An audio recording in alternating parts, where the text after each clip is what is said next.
guys, assalamualaikum. Chicken 65 தொக்கு பண்ணலாமா? Clean பண்ண சிக்கன், மஞ்சள் பொடி, மிளகு பொடி, garam masala, pepper powder, lemon juice, cornflour, இஞ்சி வெள்ளப்பூடு பேஸ்ட், உப்பு இவெல்லாம் போட்டு நல்லா மேரினேஷன் பண்ணி 1 hour வச்சுக்கலாம்.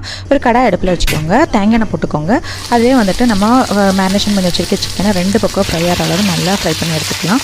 சேம் கடையில் வந்துட்டு ஹோல் கரம் மசாலா போட்டுக்கோங்க, பேலூஸ் போட்டுக்கோங்க. அது நல்லா பொரிஞ்சதுக்கப்புறம் கொஞ்சமாக கருவேப்பிலை போட்டு பொரிஞ்சதுக்கப்புறம் நம்ம கட் பண்ணி வச்சுருக்கேன் வெங்காயத்தை போட்டு நல்லா வதக்கி எடுத்துக்கலாம். கிளாஸ் ஸ்டேஜ் வந்ததுக்கப்புறம் 1 ஸ்பூன் வந்துட்டு இஞ்சி வெள்ளப்பூடு பேஸ்ட்டு போட்டு நல்லா பச்சை வடை போனதுக்கப்புறம் நல்லா வதக்கி விட்டுக்கோங்க.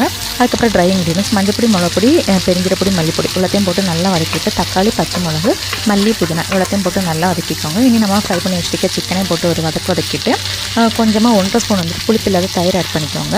அதையும் போட்டு ஒரு மிக்ஸ் பண்ணிவிட்டு கொஞ்சமாக தேவையான அளவு உப்பு, கொஞ்சமாக தண்ணி, நல்லா தண்ணி ஊற்றிவிடாது, கொஞ்சமாக தண்ணி ஊற்றிட்டு எண்ணெய் பிரிஞ்ச அளவு குக் பண்ணி எடுத்தோன்னா ரோட்டு கடையில் கிடைக்கக்கூடிய சிக்கன் 65 தொக்கு ரெடி. இது கூட நான் வந்துட்டு கீ ரைஸும் முட்டையும் வச்சு சர்வ் பண்ணியிருந்தேன். அடிப்பொலியாக இருந்தது.